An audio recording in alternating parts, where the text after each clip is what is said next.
Hello' guys, আজি ৰাতিপুৱাই train station পালোহি দেই।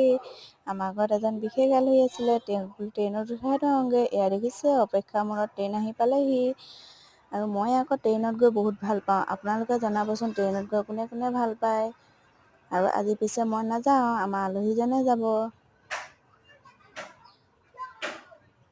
এই আলহীজনে বাই বাই দি থৈ গৈছে।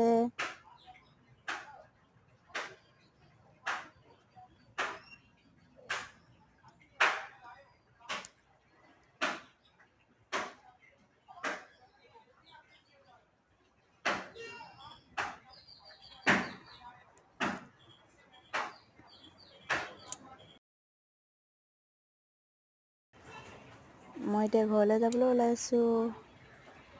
ইয়াত আকৌ স্কুটিত হ'লে টিকেটো কাটিব লাগে নহয়। মই টিকেট কাটি ল'লোঁ। এতিয়া ঘৰলৈ যাওঁ। Bye bye.